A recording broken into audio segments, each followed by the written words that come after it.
Welcome everybody this morning to our workshop. We're going to be looking at a process of hidden disability today, and it's called Discovering Disability and Diversity. And it's all about hands-on understanding of inclusion. And we're here as part of Janice's course, the Arts Curriculum and Pedagogy. And I'd just like to introduce everybody today and introduce myself so you know who's participating in the workshop. And we've only got a small group today because we're actually going to focus on a number of key hidden disability activities, and we're going to look at what the activity is. We're going to let the group participate, and then we're going to debrief and look at solutions for our curriculum and our pedagogy, and really looking at how we can bring the arts and the creative side of learning and play base to the process of pedagogy and curriculum. My name's Sharon Boyce, and I've been running this program across schools and different organisations and with universities for about the last 7 or 8 years. And the more that we interact and utilise the activities with the actual participants, the more answers and solutions we get to creating more and more practical strategies for teachers and for the way that we can create a world that values everybody, because that's what diversity is all about. So I'd like our 4 participants to introduce yourselves, and then we might look at a bit more content. My name is Rod Fogarty. I've been a teacher for 20 years. 15 of those are as a primary school teacher, and the last 5 years I've been working here at the university. Excellent. Thanks for coming along today. Pleasure. I'm Melissa Hetherington. I'm a student here. Excellent, Melissa. Thank you for coming and being part of the process today as well. I'm Janice Jones. I'm the course examiner for EDX 1250, the arts curriculum, and I love the arts, and I have also spent time in a wheelchair, but it's those disabilities that you don't see that really worry me, and I think, how can I cope in my classes with helping students who've got Asperger's, or how can we make a more inclusive environment for all of our students? Thanks, Janice. That's excellent. I'm Susan Wilson-Gain. I've been teaching for 32 years. I have some experience in special ed. I'm very interested in the whole area of inclusivity, especially in my specialist area, which is health and physical education. Absolutely brilliant. We really need more people, particularly within that area of health and PE, to focus on how we can really create inclusive worlds for those students right through the lifelong learning process. Some of the really exciting stuff that you could be doing in your course, I'm sure you'll be able to share with us today. So thank you for that. We're going to look at hidden disabilities. Now, hidden disabilities are ones that you often don't see when you look at the outside of the students that you're actually working with. And often as teachers, you might come into a classroom and get given at the start of a year a sheet of paper that says, okay, we've got 3 students that have ASD at level 6 or whatever, however they've been ascertained, and you only have an idea from a piece of paper about what you're dealing with. What is Asperger's? What is autism? How does it affect those students? Why do they look the same as everybody else? Why have they got different behaviours? All of those questions we hopefully will be looking at today, but they're things that we need to ask ourselves all the time. How can we make a classroom work for those students?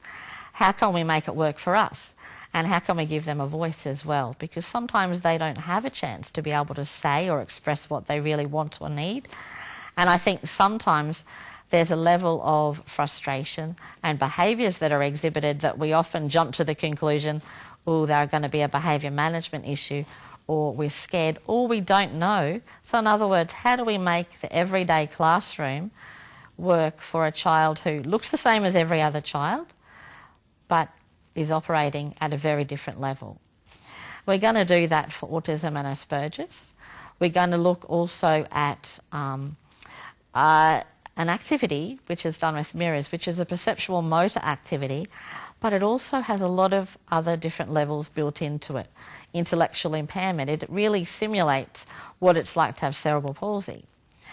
And within that area, thinking about overlaying the fact that the children might not be able to speak not be able to express what they want to do.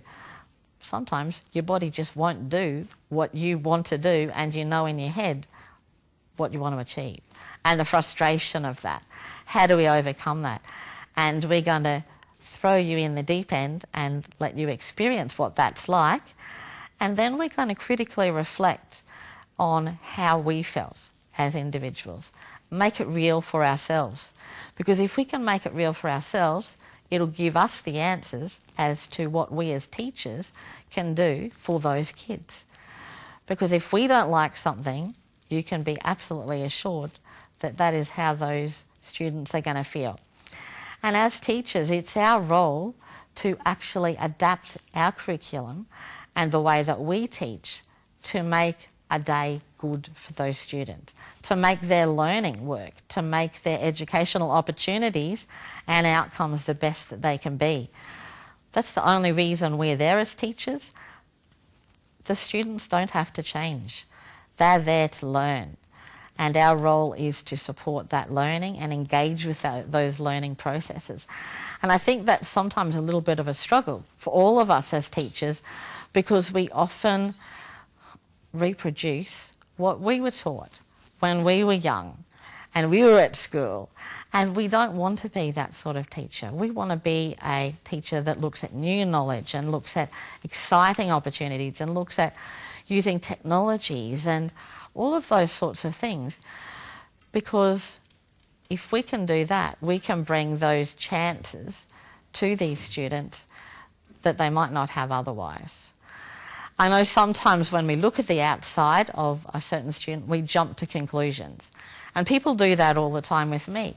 And it's absolutely okay. And I think it's all right to give people permission to know that. They can ask questions and we can break down barriers that way. But often with the hidden disabilities, that doesn't happen. Just for example, with my disability, I often will go into an early childhood centre. Kids don't hang back. They want to know.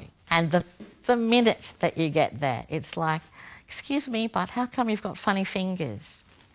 Well, if you don't answer them straight away, it's not like, oh, maybe she doesn't want to answer me or, something like that. It's just, excuse me, I said, how come you've got funny fingers? They ask the question, you answer it. Okay, well, I've got arthritis. All the bones in my fingers have actually broken up, and it's what has happened to all of the bones in my body. That's what happens with arthritis. Oh, is that how come you wear that thing around your neck? Or is that how come you wear you use a wheelchair? Yeah. Oh, okay. Well, do you want to come and play with us now? The barriers are broken down. As adults, people forget that. Well, they don't really forget it, but they learn, let's be polite. Let's not ask those questions. Let's be, I guess, probably polite. That's what we learn. And then in our head, we've really got all those questions anyway. So there's lots of noise in the whole communication process. People are really thinking, I wonder how come she uses that wheelchair. I wonder what happened. Did she have an accident? But if you give people permission to actually ask the questions, and they do ask them, then communication happens again. And that does happen all the time. And with physical access, if we put things in place, it works. But the emotional access has to be there as well. So there has to be an engagement between the participant and the person. And often with hidden disabilities, that doesn't happen because you don't see anything different on the outside of those students. And you think, well, why aren't they just acting like the other kids? Why do we have to adapt our stuff? Because we have to adapt our stuff for every student. And that's what we really need to be looking at for a diverse, inclusive classroom. We need to understand that all students are different. They all learn differently. We look at multiple intelligences. And in a subject like arts, curriculum and pedagogy, there are so many choices and chances to use art and paint and dance and mime and music in every way to integrate that into your curriculum. Technology as well, I should definitely mention. But all of those areas to actually engage the students, to break down the barriers of the things that they can't do and look at all the things that they can do, because all students have gifts and we want to find what their gifts are and really engage with those gifts and really promote those areas within the way that we teach and the way that we actually assess and the whole of our learning experience to create great outcomes for those students. And that's what today is about. Because what today is about and what our whole workshop is about experiential learning, which just means we want people to experience what a disability is like. We try to simulate it as closely as possible to really affect your gross and fine motor skills, the way you perceive things, and really put you in that situation. Because you can read in a textbook a lot about different disabilities, and I know as a special needs teacher myself, I know about the disabilities and I know what's meant to happen, but it wasn't really until I heard the real stories of what children or students that I was going into their schools would come and tell me afterwards. This is how I feel, this is what's happening, that I was able to really adapt some of the things that I thought were pretty close to the mark on the simulations. They had to change because the real lived experiences of those disabilities were a little bit different to what the textbooks actually say. And I think, well, I don't know about you guys, but if someone tells me you've got to do something or you've got to believe this or you've got to do it this way, I automatically go, what? No, don't tell me that. And I become stubborn. I guess that's one of my flaws, but I do. And I'm like, no, why should I do it that way? And it might be really good advice, but often I need to feel it for myself. I need to think, oh, that is really, I didn't like that at all. It didn't work for me. And I want to find answers through my own strategy and my own, I guess, experience. And that's what today is about. So hopefully, as Janice just suggested, that might be a way that we can let everybody have a go at that and especially see what their responses are. They might want to email us back in or something like that. We could get them discussing on the discussion board. Yeah, of course. that's an excellent idea. Good. Yeah. Okay, well, this is one of our key hidden disability activities, as I explained before, and it's about understanding about cerebral palsy, intellectual impairments, perceptual and motor issues. And basically, it's just done with the way that the mirror mixes with your brain, your eyes and your hands and messes up the messages that are flowing between your eyes, your brain and your hand, and you know exactly what you want to do in your head. Someone with cerebral palsy is, in most cases, usually highly intelligent, but their body won't do what their brain tells them that they need to be doing. Or if they do, it slows the process down. I've got a friend who has cerebral palsy and she is absolutely brilliant at maths and all those sorts of things. She can go shopping, do her own stuff. But if she's under pressure, if someone is behind her in the checkout line and, they're in a rush, like, hurry up, hurry up. She has a lot of trouble with opening a purse and things like that and getting out the money.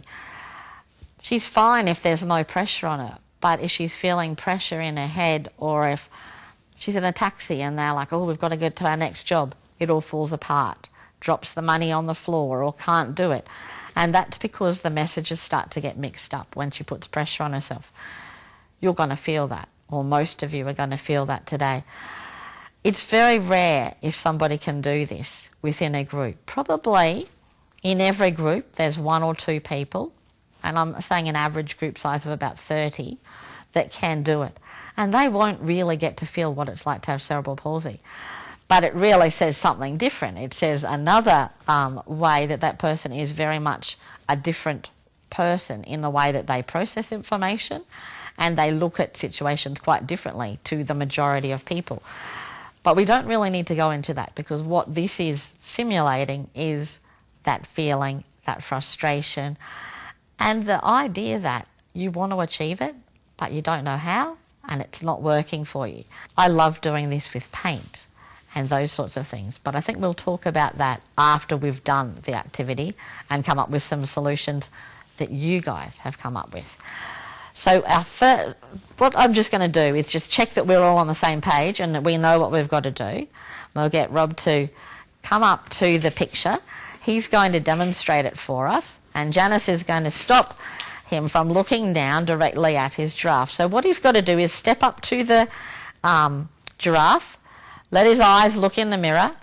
use his regular writing hand and trace around the outline of the giraffe while his eyes are only looking in the mirror. So your partner stops you from looking down directly, and you're messing with your eyes, your brain and your hand by looking into the mirrors.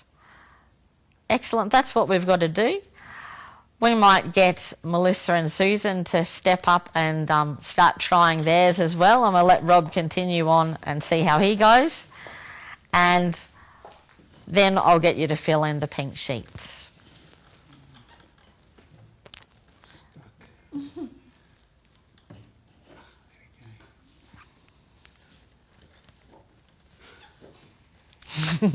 How are you feeling?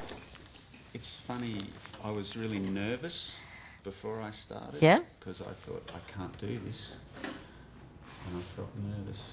Look like you're a little bit stuck there, but My brain just won't make my hand go the way it needs to go.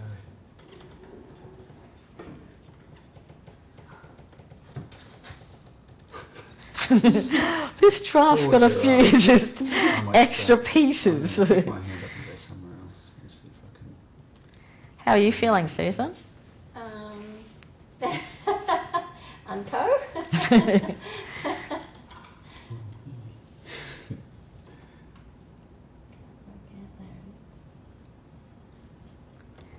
You know what you want to do in your head, don't you? Absolutely. Go the opposite way to where I want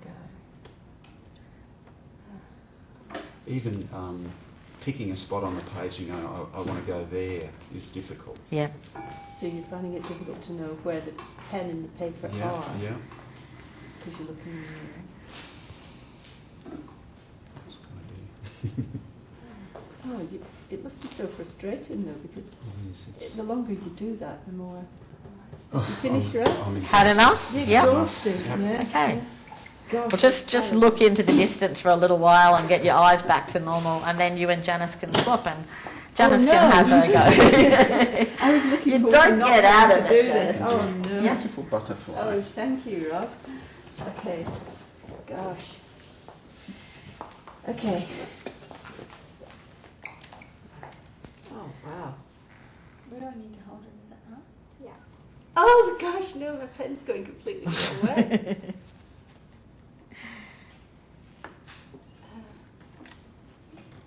Oh no. Oh.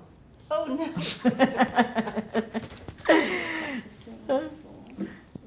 At least Janice seems relaxed with her. Years of artistic training gone to waste. More artistic. This is expressionism at its best. Yeah. Oh no, come back.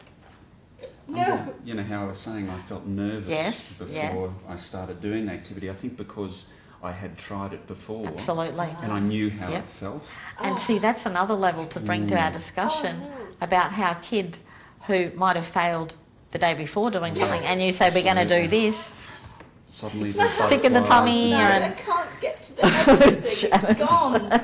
Oh no, and now I'm drawing on its face. Oh, it's just horrible. Oh, poor butterfly. you knew what you wanted to do though, didn't you, I- Janice? You did, didn't you? Oh, this is just so hard. Do you feel out of control? I feel like I'm just going nuts. It's really driving me crazy, and it's funny and it's also really quite disturbing. I mean, I'm laughing about it, but it actually feels really quite, it almost makes me feel a bit sick. Yeah, yes. And that's why we should mention that kids often physically do feel sick. They might say, I feel sick, and you think, oh, well, they're just trying to get out of something, or they want to go to sick bay. Literally, the activities are just too much for them. No, I can't do this. You're out of I feel- control, I'm really out Jan. of She is. control. I Look feel- back. But it really puts you there. It messes with the way that your brain is processing the information. And, well, if we look at the pictures, you can see that they weren't achieved. Okay, well, what I'd like you to do now, on the end of the table, Melissa, if you wanted to just point that out, or Susan, grab one of these sheets of paper, and I'd just like you to fill in now exactly how you feel and answer the 3 questions there. I'm not going to say anything more, and I'd like you to fill in with as much detail as you can, because this is your reflection on your feelings. and then we're going to come and sit back down and debrief this area.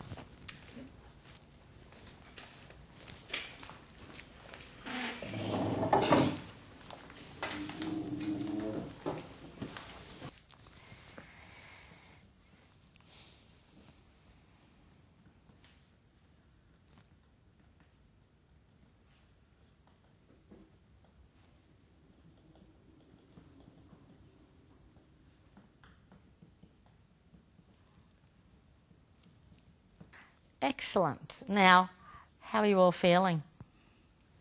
I feel quite sick, actually. Quite interesting. I think it's good that we're having a little sit down over here, because Janice is feeling quite sick, and it was really interesting to see the way, and I'm sure you will have seen it through the film, how each person reacted and, I guess, responded to the activity. And without further ado, I guess I should just ask you to read out what you said and what you felt, and then we might just have like a discussion about what actually happens and how we could relate it to what we're doing. What did people say? How did you feel? Just initially, how did you feel? As I was saying before, I felt really nervous initially because I had done the activity before and fully expected to fail again. Yeah. I just knew that was inevitable. There was nothing I could do about it. That would happen. Hesitation. So as I was trying to do something, I knew what I wanted to do, but I just couldn't tell my hand, my brain couldn't tell my hand to do it. Simple as that. And then I was exhausted at the end of it, just mentally tired. The amount of mental energy just to spend that 2 minutes or whatever it was doing that activity was enormous. And you'd gripped your pen really tightly too. Yeah, I know. my hand still hurts actually. I can still feel my wrist and my thumb now. And you think about how much energy that students put into that process when they're so focused on, they want to achieve it. Their friends have done it and they can't do it. And it's not working for them. And they can't say it's not working for them. So that extra energy is why you feel that extra tired. And did you want to escape from there? It was funny. I was determined to do as much of it as I could, but I was really pleased to go, no, I've done enough, that's it, I can't do any more. Yeah. And I think that probably is one of the things behind this activity. A lot of people think, and as teachers, I know the old school was, remember that little motto, try, and try again, and, keep doing it, and repetition. I think that if you had to keep doing this, you'd be more than sick. You'd be frustrated and angry, and it just doesn't work. But if we find other strategies and other ways of doing something that's a similar thing, it doesn't mean you give up on the curriculum and what you want to achieve, but you adapt it. We create flexible things. We create outcomes that will work for you as the teacher and for the student. We need to feel a sense of, wow, I've done it. Did anyone feel that sense of, wow? We do have one person here in the group who was able to do it, Melissa. You could do it, and it worked for you. And as I said, in most groups there are 1 or 2 people who can do it. So it didn't frustrate you at all? Oh, no, not really. I felt I could do it, so I didn't really feel frustrated or exhausted or anything, so it was all right for me. How did it make you feel when your partner was struggling? Or did it matter? Or? Oh, no, it didn't matter. I felt like, well, I can do it, so I don't see why other people can't, but I do see that, yeah. That's a really interesting response too, because that's often how other kids feel in the classroom. Come on, just get over it. We've done it. Let's get on to the next thing. And for that child, they're like, what's wrong with them? And then they might be the one that's like, oh, you're a loser. You can't even do it.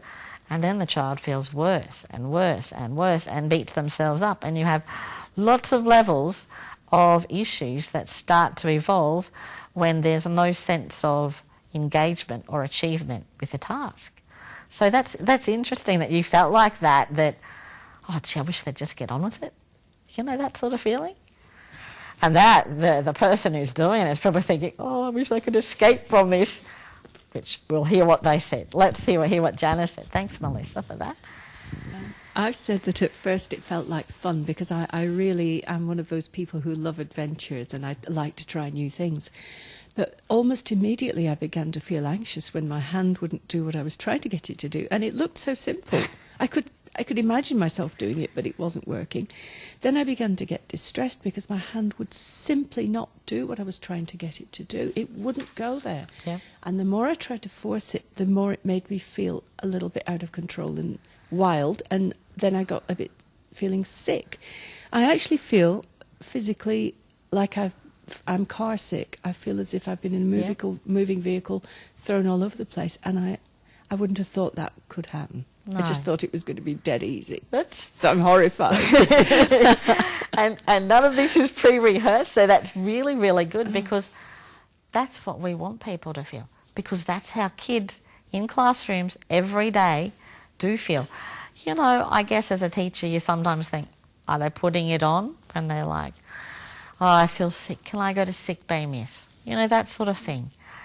The reality is that they are so focused and so want to achieve, and they want to do well. Their kids do want to be part of a class. They do want to be one of the other kids.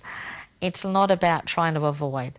I think if kids are engaged with learning, they really are excited by the process. But if they felt like you, then they'd want to run away, wouldn't they? Absolutely. Sharon, I was just about ready to throw my pen over that wall. And I'm just imagining now, I've seen what goes on in a primary school for a full day. That was just about a minute. And if I felt like that for a minute, imagine a day of tangrams, tracing round shapes, cutting out. Mm-hmm. Can you imagine? Talk about running with scissors. I don't even want to think about that. I'll pass this to Susan, I think. That's really good, Janice, those points too, because we've got so many things that are built in our classrooms that are based on good fine motor skills, ability to do cutting, ability to know where we have to put lines and things like that. It's just part of all of those learning processes, and they all build on one another. So we're going to lead into the next things. We need to really think about how our classrooms are planned for, what we're actually wanting to achieve with the kids, and how can we make their learning outcomes work well, and what can we do within our curriculum areas to bring all of those things that we love and we know kids will love to work for them. Okay, Susan.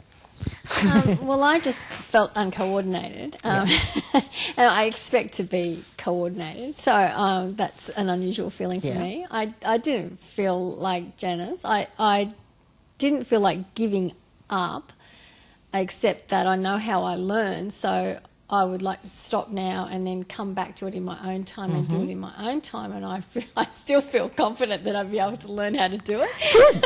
Hey, that's a really good point. If we took the pressure off someone like Susan and her learning style, she might be able to do it the next time she went back. Or if we broke the learning into little chunks, or if we did it a slightly different way. But the fact that you had to do it then and there, in that time, with somebody watching you too. How did that make you feel? Yeah? A little bit more tired. Someone watching you, the pressure of them. The fact that Melissa could do it, then you couldn't do it. You know, all of those things are things that are impacting on that learning process. It's just the whole thing has just made me think on such a global level now that I'm horrified by some of the things that have happened in classrooms for years and years and years. And even though I've taught in special ed, I still didn't really appreciate the difficulties of doing all that tracing stuff that kids are expected to do and writing, you know. And now I know why my son used to run away at school, because he has a lot of difficulty writing. Actually, it makes total sense. Does he want to be there if the processes are not letting him express who he is? And exactly right, too much pressure. And that pressure, Janice was like sick with that pressure. Your son ran away. It's the responses. Good on him. If he felt like that, then we've got to, as teachers, put some things in place, and you're right. It's sometimes we don't know how bad it is. I mean, sometimes it might be how good it is, but I'm really thinking that in a lot of cases we are not aware of the kids who are in front of us, what their real needs are. We have, as I said before, a textbook diagnosis, but what does that mean? every child is different anyway, and what does that mean for us as teachers to engage with them, to make it work, to really create inclusive communities? We can say, oh, we believe in inclusion, or we have a ramp, or we have kids with special needs in our class. Do we really cater for them? That's the question. No. Seriously. No. And I guess that's the challenge every day of going into schools, and I love challenging. And I challenge myself because I know that the kids that I've worked with have challenged me with how I've felt and how they feel. And I'm doing a lot of work at the moment on dyslexia and reading perceptual problems. And I know we don't use that word dyslexia very much, but it really links into this as well. Handwriting and the reading and letters back the front and focusing on how we shape things. How can we do that better so it all works and it actually makes sense? And I think that if we give kids a chance to be learning and engaged with learning, they're going to love coming to school and it won't be a problem. Let's have a look what you wrote for the second one. We might start with Susan and go back this way. I just think it needs to be freer, less constricted. So what was the question? What was number two? It's about how I prefer my learning experiences in classroom to be if I felt like this every day. Yeah. So I would want more time, so less time pressure on the activity. Yeah. And, less constrictions. I remember when I was at primary school, we had one teacher who taught us how to draw bodies by, drawing all these little balloons, you know, for arms and legs, because she couldn't draw herself. But we all had to do that. There was no, there was no freedom to do it your own way. Yeah. And I think that if a child is having difficulty with one way, then there needs obviously to be much more freedom for them to do it a different way that suits them. That isn't what happens in the classroom. That's a really good point. And it's like that, that song, The Little Boy Painted Flowers in rows of green and red. And when the teacher asked him why, he said, that's what they are. Flowers are red because that's what he was always taught. But it has to be about flowers can be any colour and they can be any shape, and we can do them anyway as long as kids have a chance to express their learning. And it doesn't have to always be that we lower the bar. Often within special needs or inclusive classrooms, I don't know, but I know historically it's often happened that teacher aides have been given a few students up the back with a special little worksheet that's been adapted and is a lot more simple. I think sometimes these kids need something that's more complex, and we need the whole class to be engaged with it, and we need to learn from each other to create multiple intelligences and look at ways we can learn using different techniques, different things. Yeah, excellent point, Susan. I would, if I was that child working in that situation in a classroom and feeling like that, I would want much bigger spaces in which to work. So not constrained into a tiny, niminy-piminy little space. And I've noticed working a lot with boys, for example, if I get the boys to work with a tiny paintbrush, they hate it and they're frustrated because they're big kinesthetic movers, a lot of young boys. I would feel the same if I was a person with cerebral palsy trying to do this activity. Give me a big sponge. Let me draw the shape with a big whole arm movement. That would allow me to do it, I think, a lot better. More time to rest. Yeah. I would definitely need that too. Excellent strategies. They really are, because you're looking at the big picture, the big space, how you felt. And I think sometimes we don't realise that it often is about how kids feel in a classroom that influences how they learn and how they express themselves. And we're particularly going to focus on that within the autism and Asperger's, because often those kids within that area need lots of space. They can't have anyone next to them, and the only way that they can operate is in that big space area. So it's very interesting that you felt like that, and the work that you've done, particularly with boys, really influences the way that you think about that teaching process. That's right. What I did was I used a huge fridge cardboard packaging box, and I gave the boys rollers. You know these little hand rollers? Yeah. I said, go for it. Big trays of paint. They worked on that with the energy and commitment that I would have hoped to see with children doing smaller shaped on a paper. But they didn't have that sense of constraint. They really enjoyed it and they got a lot more out of it. And I think that they worked cooperatively in a team as well. That's brilliant. That's So really good strategies. Yeah, bigger movements. Looking at movement within the whole area of the way that we actually process the information in our head. Yeah. Who says that we've only got to do like maths or handwriting on a little board, like a little exercise book with a fine pen? Absolutely. Take the children outdoors onto the grass, give them large rollers, give them big trays of paint and let them go for it. Even a stick in the dirt, you know, tracing, creating, using the environment. A lot of those early childhood ideals can be really translated into even the older years, and those things can be utilised as part of that teaching process. I just had an idea. Yeah. Well, instead of cutting out shapes, you could give children a great big sand tray and say, draw the shape with your hand in the sand. Absolutely. You don't have that fine demand of cutting and shaping. That's brilliant. Brilliant idea. I'm going to do that. That's really That exciting. is an excellent idea.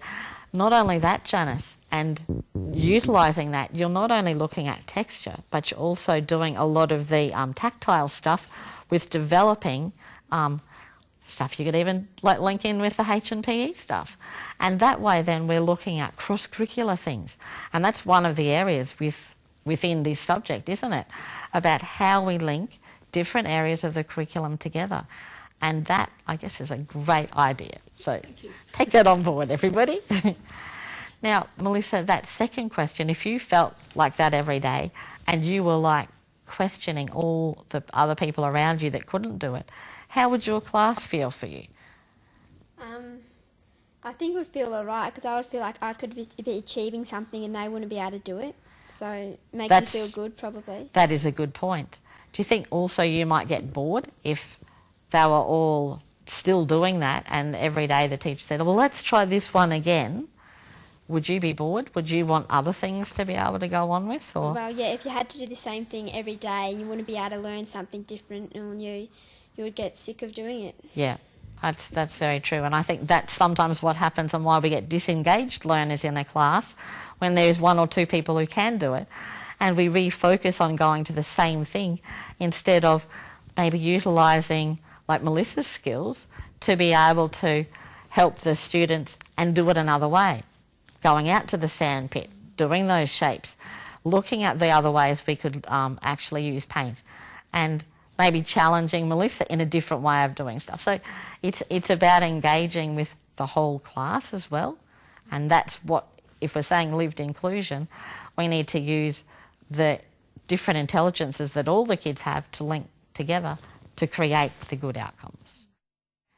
My responses were that I'd certainly want some time to rest and refresh during the day where I was doing things that weren't a struggle for me to do, so that I could re-energise, I suppose. That's a really, really good point.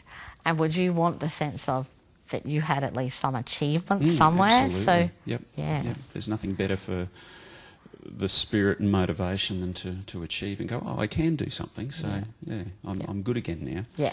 Yeah. Once again, as has already been said, limit those pressure situations where it has to be done now, like this, in this particular way.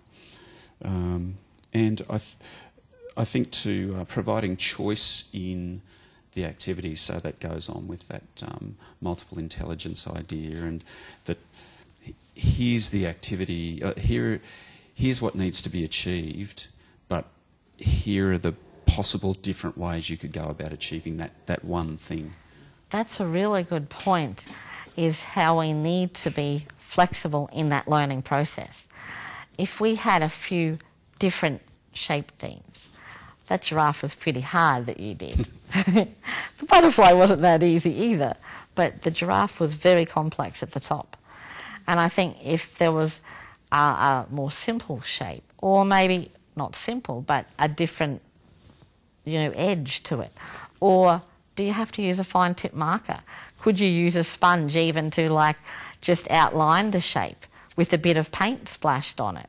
So you've just, different ways of doing things.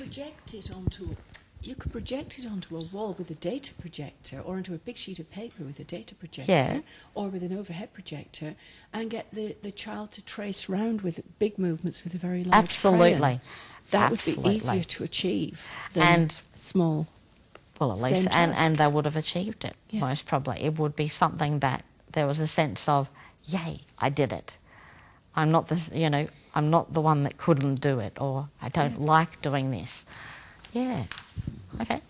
Great. You've had 2 great ideas there, Janice, with strategies, and that's what this is about, creating solutions for teaching.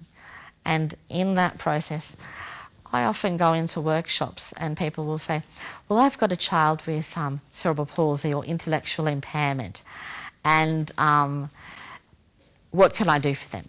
Could you please just give me the solutions? No. I can't just give you the solutions. There are no just solutions.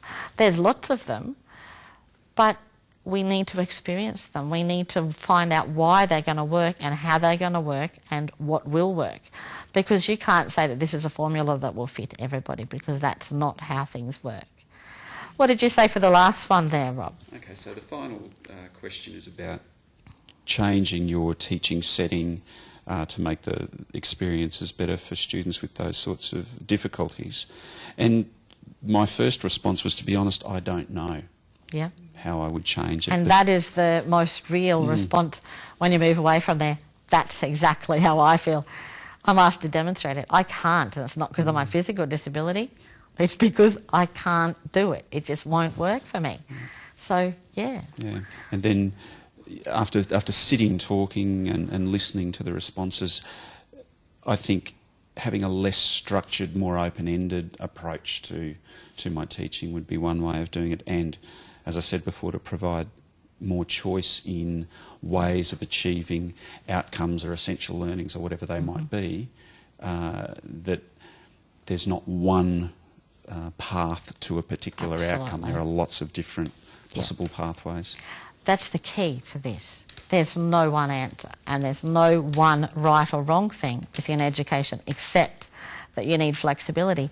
Of course you need to know your topic, and of course you're going to have outcomes, and of course we live in an environment where assessment is absolutely key to what we're going to achieve.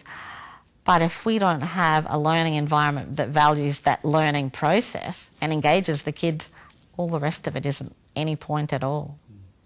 So, yeah. Did you have anything to add to that last one, Melissa, or not at all? Okay, well, we'll move on to Janice then, because we're running a bit out of time here. Okay, well, all right. I've got 30 children in this room. I've got an absolutely cram-packed curriculum to get through, with more and more English and maths to teach every day. But what I would do is I would have a return to learn time every day. And I've just thought of it now, and I even like the slogan.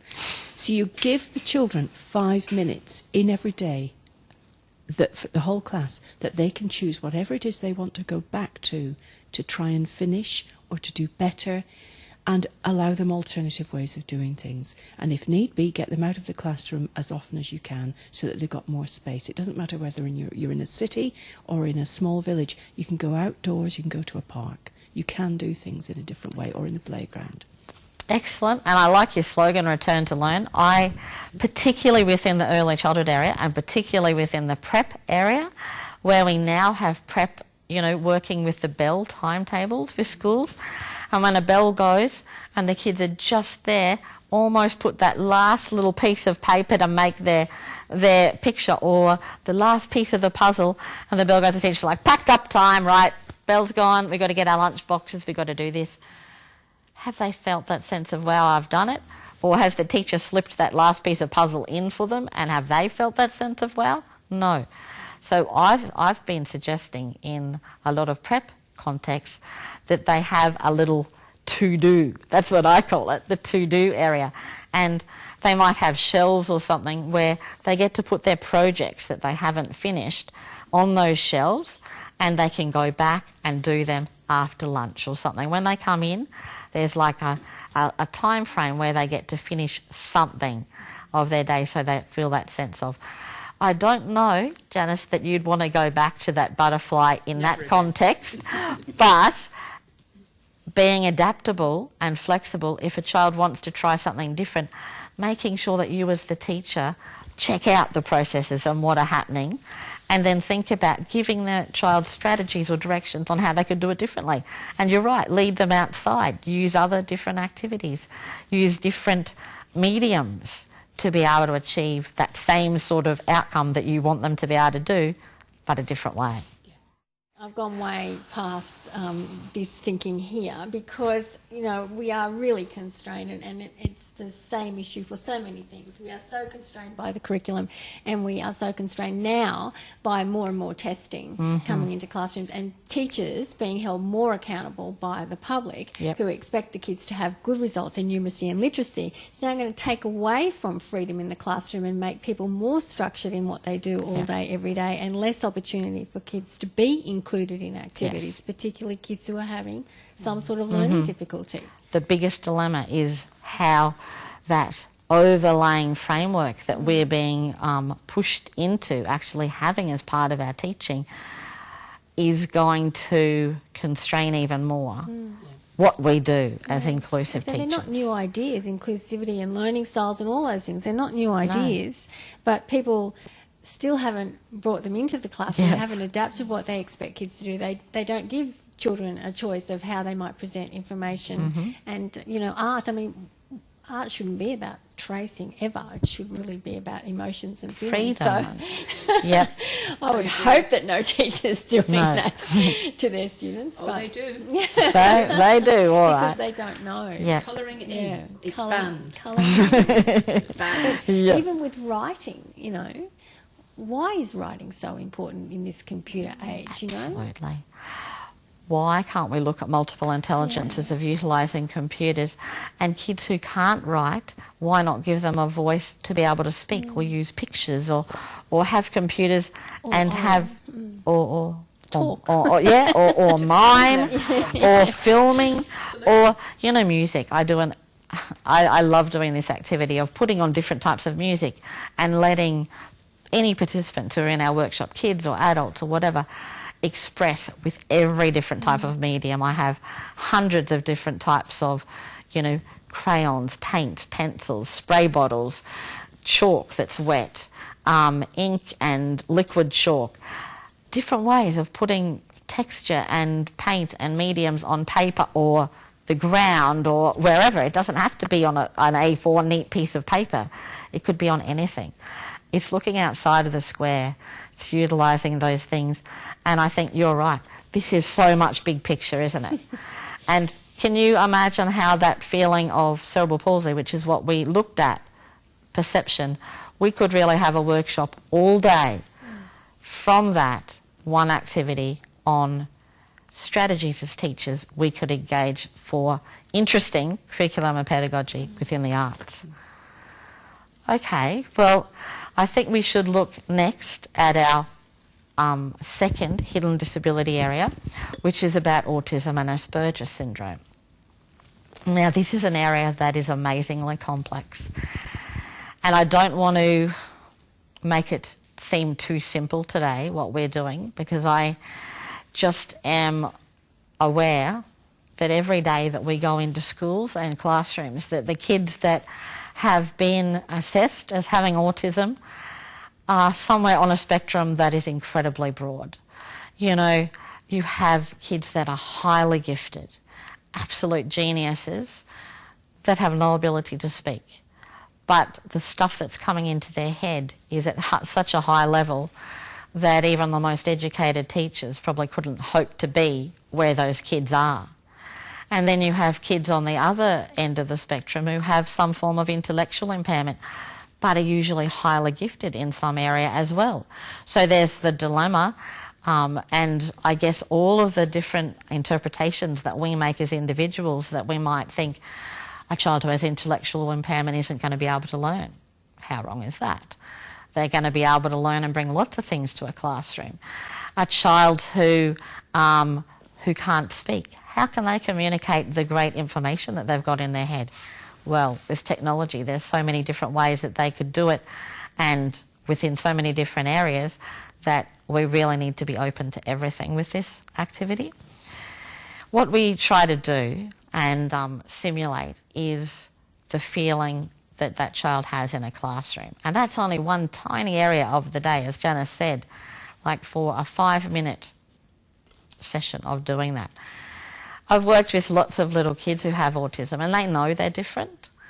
And they might not even have a name for it. Some parents don't want their kids to know that they have a disability or a difference, and so as a teacher, you're dealing with that. Other kids know they're different, and the kids know that they're really different, but they don't know why. And I went into one school at Hervey Bay, and this little boy said to me, I've got something called ASD, because I'd said I had something called JCH, juvenile chronic arthritis. And he said, well, I've got this thing called ASD. And I said, so what does that mean for you? And I mean, he was 5 years old. And he just stood up on the chair beside me and just jumped off. And he said, just a little bit crazy. just like that. And his friends were like, he is, but he's really, really smart. And he was one of those boys that had amazing counting ability. We dropped our M&Ms on the floor. And I know he'd said, oh, there's 55 there. And, of course, Michael had to count them. And I think he got like about 58 or something. And he said, oh, there was 58. And he was like, there was 55. So Michael had to go back and count them again. And there was 55. So while he might have been a little bit crazy and out there and a little wild in the classroom, his ability with maths and numbers, all the kids wanted him in their group. And he was only 5. So how do we utilise those kids in a classroom? But there's an overload to all of their senses. In some way, there's something that's happening differently in their head. It might be their sense of touch, smell, taste, hearing, vision. We're going to overload all of those for you today. Okay, well, we've got the guys here at the autism table, and they're wearing the headphones. They've got a set of gloves on, and the gloves are going to alter their sense of touch and their manipulation and their fine motor skills, because the gloves are quite chunky leather, and some of them are the right hand, some don't really look like they're all that good. But it doesn't matter, it's to alter your sense of touch. They're wearing headphones because they're plugged into a CD that is an overload to their auditory. Kids with autism and Asperger's every day hear exaggerated sounds, particularly within the early years, probably till they're about, in year 7, 8. And then they learn to switch off from it. But the problem is then they learn to switch off too from all the sounds and the teacher. And so there's not very much engagement, and they're living in their own world unless you re-engage them at the high school level. So that's sometimes a dilemma within that area.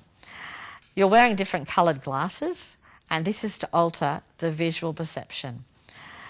Kids with autism often are very, very distressed if they have very bright colours around them. And what do we do in early childhood? Big nets. Bright yellow, bright red. Yep. I've gone into some early childhood, like scallywags and those sorts of centres. Often that's very, very confronting for kids with ASD. They either become very out there and a little bit crazy, or they become very withdrawn and try and escape from that overstimulation of colour. You're just got some purple and red, so it's not too bad, but it is going to alter the way that you're looking at the board. And there's a yucky smell on the table. It doesn't smell too bad in here with the air conditioning, but it's an overload with that sense of smell as well. It's really just a toilet block, but it was quite sweet. And for kids with autism and Asperger's, you'll often go into a classroom and they'll go, what's that smell? And it might be impulse or, just a nice perfume that you've got on that you don't even smell on yourself anymore. But it's very confronting for them. After lunch, kids... Everyone stinks. Actually, yes. Let's be real about it. The smell of sweat, Vegemite sandwiches, mandarin skins. In a school, after lunch, kids are often off the wall. Behaviour management issues are really emerging then. It's often the way that kids with autism and Asperger's, they can't stand it. I don't want to be here. It's not going to work for me. And they're in a closed-up classroom sitting next to their next-door neighbour who's sweaty, and so are they, and it doesn't work. So all these levels are why they want to escape, and they're on the run, and they've got to be gone. And the sense of auditory, the sound of fans and bells ringing and teacher's voice and instructions. Are they clear, and are they just spoken, or are they spoken and written, and does it make sense to you? That's this activity. So if you want to press play on the CD player, it's all the sounds of an everyday classroom, and play the game of snakes. Choose your colours and put the counters at the start.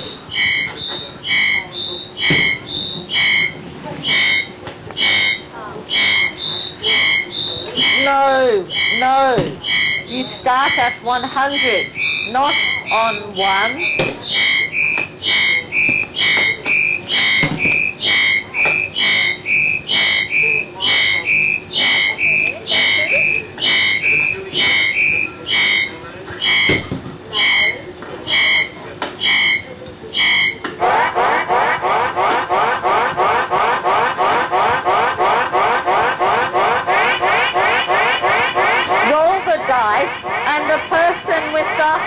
Number goes first. Then take turns in a clockwise direction.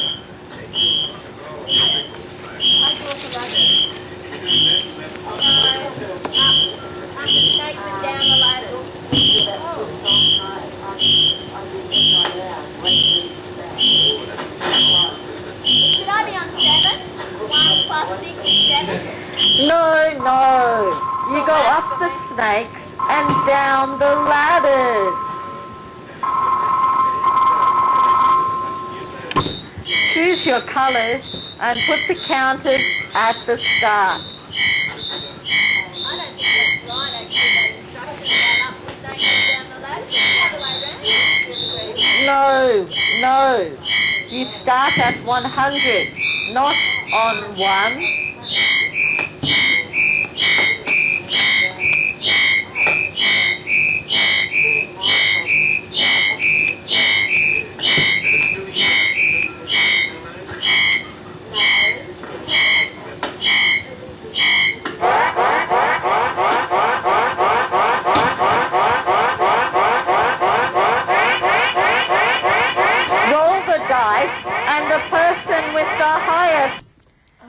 Have you had enough? Yes. Okay. How did you feel? Well, that was really loud. You know, you were very loud too. Yes. Is it 6 plus 1? Okay, I'm not going to say anything. Write down what you felt. Have you all got a pen there?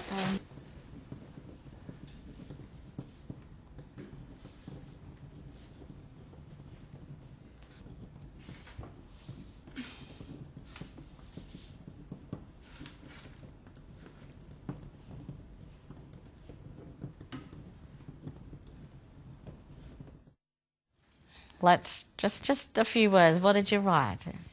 I wrote that I couldn't concentrate. I kept getting lost, and I wasn't sure when my go was. I couldn't even make sense of the numbers on the board. I kept misunderstanding and reading them the wrong way round, and I was convinced everyone else was going the wrong way. It's most strange. And I heard you say a couple of times, no, we're meant to be going up the snakes and down the ladders, and then up and down the ladders and up the snakes. And I gave up trying to communicate with speech. I just thought, no point. I'm not going to talk to anyone. I'll just smile and nod like I know what's going on. And is that how these kids often communicate? Absolutely. Yes, yep. Absolutely. Very much like a person with hearing impairment will just go, yep, I'll save time, save trouble, I'll just nod and pretend I know what's happening. And so is learning taking place? No, not at all. I ignored the teacher's instructions because they were mixed up and jumbled and didn't make any sense, and I just sat there and took my turn and didn't interact, Okay. Yeah. Excellent. I just felt annoyed because what the person on the thing was saying didn't make any sense. Yeah. So just decided to ignore it. It made you feel annoyed. Yeah. You ignored it then? Yeah. Okay. I felt okay with this, and that's because I felt like I was able to shut out the noise. Okay. And I knew I was speaking loudly, but they all had earphones on, so even though I knew it would be loud for you three, I knew that they might not be able to hear me. Yeah. And these instructions were contradictory. So first of all, they said to go clockwise and then anti-clockwise, and then they said go up the ladders and down the snakes and the other way around. You know. So you switched off from all of that? Yeah. Well, me now at this age, I know how to play snakes and ladders, but if I was a child who didn't know how to play snakes and ladders, I would have followed the teacher's instructions the first time, and then the teacher's instructions changed. And the noises didn't worry you? No, not particularly. You could switch off from them? Yeah, although it's loud, so, you know, I would prefer not to have it, obviously. Yeah. And for the students that do have autism and Asperger's, this is the everyday. So it's the fan that might be there. And these were just sounds from a regular classroom that were fed through a synthesizer and put on one level with my voice in the other level, and instructions that were mixed up. And to play the game effectively, you really have to switch off from it all to be able to win. But a lot of people are thrown right from the start by the fact there's no 100. And well, children with autism and Asperger's are very focused on what's the real truth, and they're very realistic. They'll tell you exactly what they think. If they're unsure of something, they'll let you know. If they think something should be done a certain way, they'll let you know. So you have to be aware that they're very honest. And if there's no 100 there, their whole day would be wrecked. What I'm really interested in is that everyone here experienced that experience differently. You were able to shut it out. It was frustrating and angry for you. Rod closed off and became very withdrawn. I actually got quite shocked and frightened by the sudden noises and very distracted, and I couldn't block them out at all. And I think your reaction, Janice, is probably particularly how children in the early years, when they are exposed to schooling and formal situations and our traditional classrooms of sitting in rows and the sounds of bells and things like that, they are absolutely terrified. They're scared. They don't want to be there. And the more it goes on, the more they want to escape. And that's why you get kids running away and not there as part of the classroom, or feeling sick or agitated and all those sorts of things, because that is their exact feelings. That's what's happening. And I think Melissa's reaction of being, annoyed and it's not working, often that can manifest as behaviour management issues and getting angry and lashing out at kids next to them and chucking stuff. And what do we do for those kids, and how do we adapt it for them? Let's have a look at number 2. And we'll go around. And what was the number 2 question, Janice? The number 2 question was, how would I prefer my learning experiences and classroom to be if I felt like this every day? So I just thought quieter, bigger shapes to hold. I couldn't physically manage the dexterity to lift those tiles. People were knocking my tile out of the way, which made me frustrated. And I felt everyone was cheating. So I want quieter, bigger shapes to hold, bigger board to work on. Yep. Yeah. Did it sort of seem messy to you too? Oh, very. Yeah. Very and messy. That's another thing. Children with autism and Asperger's are often very orderly, and they like their desks to be a certain way, and they like things to be lined up, and they like things to be neat, and their space, and often there's overlays of OCD within that area. And when things don't work for them, they feel just like Melissa did, agitated. And Janice, you did too. Everyone else is cheating. It's not working. It's not going to... I wanted to move other people's tiles. I felt they were moving them the wrong way. And then I thought, if I do, I'm going to get in a row with someone. But it was an overwhelming desire to start moving everyone else's stuff into the place where I thought it should be. It's very Isn't it? It's really intriguing how we react, and it's no wonder that children and students that we're working with have so many different reactions, and it's no wonder that when we're asked, can we create some practical solutions, we need to think huge rather than narrow, because these kids are so different. We are all somewhere on that autistic spectrum, somewhere. it's just how much we are affected by it. And kids with autism and Asperger's can absolutely demonstrate a lot of these things that we are looking at today. I said that I'd like my classroom to have written instructions and consistent instructions. So if verbal instructions given, then they're written down as well, so that I can listen to them and I can check back and look, oh, yep, that's the way it goes. Okay, now what if you couldn't understand writing? What else might you like? What would you call them? Diagrams or figures. Absolutely. Yeah. So we could have the spoken voice, we could have written words, which are really important, I think, within a classroom for directions, and visual overlays. So a picture of where we're up to. So that's a really good point, I think, of looking at that. Individual or small group work, like pairs rather than larger group activities, so that I guess that student still has some control over the situation and it's a manageable chunk rather than an all-in brawl. And then a limit to noisy activities when real concentration is needed, when you really have to think about what you're doing and focus, that the noise level is dropped right away. Because can we really create a classroom that is quiet? I don't really believe we can. I think real learning has to occur, and we do want animated discussions and things that are happening in a classroom that's exciting.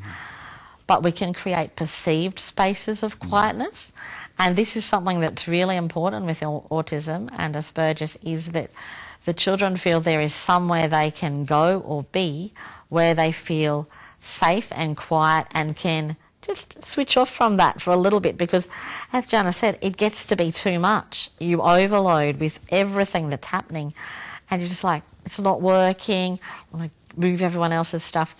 Well, you have to help these kids regulate the fact that, hey, this might be the time I go and sit in that space. I had one school here in Toowoomba, and this boy said, don't you just love my classroom? And I knew that he was fairly new to being in a regular mainstream classroom. I said, well, what do you like about it? He said, oh, I feel so safe, and I just feel like, well, I like it. And so here's me trying to work out what he likes about this classroom. I said, okay, you've got to show me what you like about it. He said, up there. I'm like, what?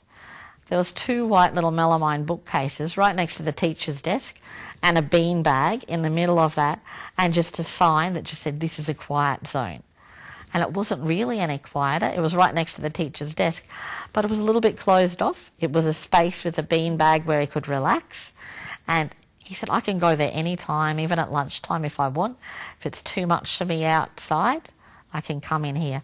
Now, he was in grade 6, but for him, it was a switch-off space. It wasn't just singled out as his either, so he didn't feel like it's like, oh, I'm the only one, that must be like something that's different. He said, anyone can go there. Not many other people do, he said, I just like it. But he chose. And so it's a perceived space sometimes that kids can go to make that quieter spot. I wrote quiet and not to be given so many instructions at once. Absolutely. That's a fantastic point, really. How did all those instructions make all of you feel? Maddening. You couldn't follow them. They were contradictory. Yep. It was all crowding in one after the other. You were trying to concentrate on what you were doing, and then over the top of it would be this shouted instruction that just, you couldn't do all of the things at once. You couldn't feel, move, work with the rest of the people and listen to that too. It was too complicated. So the overload is just too much. And so I think within that process too of clearer instructions, as Rob said, putting it all, either written, spoken and visual, and giving kids a chance to know, okay, we're all on the same page. So often, I think, as teachers, we're like, okay, guys, open up your books. We're going to look at page 15 and we'll start reading, and then we're going to look at exercise. The kids are like, what? Where are we at? What page is it? Are we meant to be here? They're looking at everyone else. They're not sure where they are, what direction. Whereas if you said, okay, let's get out our books and sit on the ground. One instruction. You wait till everyone's there, sitting on the ground, got their books open. Okay, is everyone on page, whatever page? And you see the steps and you see the sequences. And there's going to be real learning. Kids with autism and Asperger's too will often have to switch off. They find ways to switch off from a regular classroom. Those feelings that you had of frustration and anger and I don't like it and I can't switch off, except for Shelley who could. But in all that process, what do we do? And kids often will have a distraction. I went to one school where one young boy was playing with Batman cards, black, red and white cards, and he was making this amazing pattern down on the floor. I was so distracted by looking at his pattern that I sort of forgot what I was even talking about. And when it came to me thinking about what he was taking on board, I thought he probably hasn't taken on board anything of what I'm saying.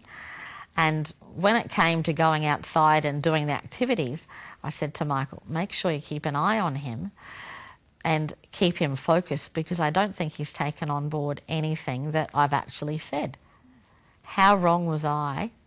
It was my assumption of what I thought he was taking on. I heard him. And when I got them to break up into small groups, he was telling his group, no, Sharon said use your non-dominant hand. That's the one you don't usually write with. He was retelling everything of what I'd said. And apparently he hates sitting on the ground and being bunched in with all the other kids. And that was his way of surviving that. He distracted his own brain from doing that and was focused totally on what I was doing. But there was a distraction to help him to do that. As teachers, I think we've got to allow those things. Squeezy balls, stress balls, all those sorts of things. Even utilising headphones or music, or, an iPod in a classroom, letting kids choose their music as they get older. Particularly in this subject, you could even think about how different types of music for some people might create a calm atmosphere, and for others they might hate it. I know I've done some of those activities I was telling you about where I've played different music, and I might have played something like Brahms' Lullaby and thought, oh, that's going to be a real calm thing, and people will will draw really calm things and represent it like, well, that's true for some people, but some people absolutely can't stand Brahms' Lullaby, and there's black lines, and it's people's reaction to it. And we can't assume that because we love something or that we hate something that everyone else is going to be the same. Same with how we create a classroom that's structured to support those kids with autism and Asperger's. It's looking at different strategies and different ways of doing it and utilising those things so it makes sense for all. Some kids too might distract other kids by clicking a pen, doing something repetitive over and over and over again. And as a teacher, you're like, ready to tear my hair out. What do you do? And that's when you've got to learn to switch off from all those things. So, yeah. Okay. Thanks for the small stuff. I just said yes that I would like quiet and some quiet space. So there's got to be somewhere where the kid can go. And in activities like reading, why can't they lie on the floor underneath their table if that's where they want to be to read? Absolutely. So letting them have their own space and their own way of learning, of doing. That's exactly right. One of the things I'm wondering about, I can imagine ways of working with the autistic child with art, visual art. What I'm struggling with is how on earth I would do that with music. It's really interesting in saying that, Janice, because there are some kids who you think, and they don't like loud noises and they don't like different things, but if you engage them in maybe using musical instruments and them creating the sound and them utilising, even different textures with sand, and sometimes kids hate that, but because they don't like to feel different textures. Or they do like certain textures. So it's about finding what they like and what they don't like, and knowing that all of those levels of your senses are affected in some way by autism. So they might love soft furry things. You might be able to create some sort of instrument that uses that makes a sound that they can do to be part of a group. If you're using something with loud music and you know there's a child that's very sensitive, I think you do have to adjust what you're doing as a whole group to really explore other strategies like less sound, using headphones for some kids. I mean, could you create kind of funny, just fluffy headphones to dull down the noise, just so people could wear them if they wanted Absolutely. to? And there's a number of different schools that do have kids with autism putting headphones on, and it might not be that they have any sound at all. It's just like a muffler, like a builder uses to make the survival of the classroom work. But you've got to also remember then that as the teacher, you've got to engage them in another way. So as we were talking about, like with words or with pictures or with other ways of doing things. And so as you can see, the solutions that we're coming up with are so multi-leveled and they're so big picture. What did we have for the last one? What could or will I do differently in my teaching setting to make it a better experience for a child with these types of difficulties? Well, I said something that you mentioned, which was using an iPod with quiet music. Another thing that I would do is, for music, for example, getting students to use a program like GarageBand or Sibelius, where they could actually create their own music with earphones and a keyboard on a screen in front of them. So that would be all right for individual work and for some sessions now and again. But I think, again, written instructions and a quiet place, quiet corner. Yep, excellent, Janice. Yep, that's exactly what I've got written down too. So instructions and that ability to have a quiet place for themselves. Yep, good. Just make sure the child understands the instructions you're giving them. Really good point, because if there's no link with you and the child, there's no learning taking place, is there? So we have to make sure, even if we think we've said it 100 times and 100 different ways, we've got to do it 101 to make sure that that child knows where we're going, what we're going to be doing, laying a day out so they know what we're going to do, so they're not scared. You know, when those sounds appeared, that sense of fear, we don't want that. We don't want our classrooms to be that. We want it to be a enjoyable learning journey. And that's what every day has to be for those kids. So, making sure instructions are clear and that we've engaged with the students. So, just clear instructions in multiple formats and quiet spaces, trying to control things, outside noises like blowers, like in the last school I was in, blowers were just a constant companion.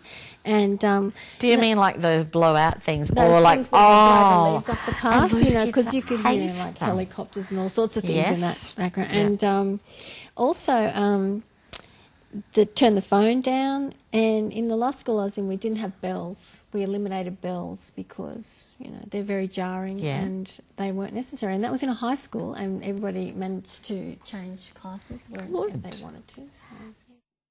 We've got to realise that often these children have amazing sense of auditory. I've gone down to schools in Amberley and there's been kids climbing up on the fence. I know at Westbourne Anglican College, and that's not right next to the Amberley base. But one of the teachers said to me, the kids are up, obviously a jet's coming over soon. They had 2 little boys with Asperger syndrome. And I said, they go out all the time. She said, whenever a jet's coming, they'll be out there. But she said, we probably won't see it or hear it for about 5 minutes. Sure enough, we were outside using the wheelchairs. The jet came over. These little kids had forgotten about it, but they were the ones that had been up on the fence. It did come over 5 minutes later, and we heard it. So you imagine that exaggerated sound all the time happening, and how do we survive and be part of society? And that's essentially, Sorry. No, that's true. It does have to be calm, or like your son did, ran away. I know we were out at Gundawindi, and this one mum who had said to me, I want to know what I can do for my little boy. He runs away from school every day. And I said, so does he have a disability? And she said, oh yeah, he has Asperger's. And anyway, after lunch, we did this activity, and we were at the RSL at Gundamindi, and I noticed her hand was on the door handle, and I said, "Hey, where do you think you're going?" And she said, "If I could get through this door, I would be running." And she said, "I know why my little boy runs every afternoon." She said, "I just want to escape from this room, and I don't want to be here." And that's, I guess, it was her answer. She said, "I know what I'm going to do. I'm going to try and make some things a little bit different in our house." And there's no quick fix. As with all of these things, there's no quick fix. But it's about understanding that when you look at the outside of a person, you don't know who they are, what they're experiencing, how they need to learn. But as teachers, our role is that we have to engage them. And if we're really going to engage in a real inclusive environment, we're going to value what curriculum we develop, what our teaching styles are that we use, what we're actually teaching. You know, it has to be worthwhile for the kids. We know that the curriculum has to be also something that is worthwhile for them in society, and we have to make sure that all our assessment overlays with it. But most of all, we've got to make it a journey of real exploration for kids. And that's, I think, what we wanted to trigger today. And I hope that you've felt that. I hope you've, felt some of the differences and the struggles, because if we don't go home and even feel more, I think there'd be something wrong. But I think that when you go home, and even when you're driving home today, I'm sure you'll be thinking about, hey, we could try that, we could try this. And that's the good thing about teaching, is there's never a dead end to it. It's continual, it's lifelong, and we always come up with new ideas. So I hope you enjoyed it today. There's many, many more activities we can do, and we might, like further down the track, explore a few different ones. We were going to look at visual today, but we've totally run out of time, and I don't think it matters. If we're flexible, we can explore more activities and more ways that we can create a classroom that is adaptable. Thank you very much, Sharon. That's okay. Really a worthwhile experience. Wonderful. Excellent.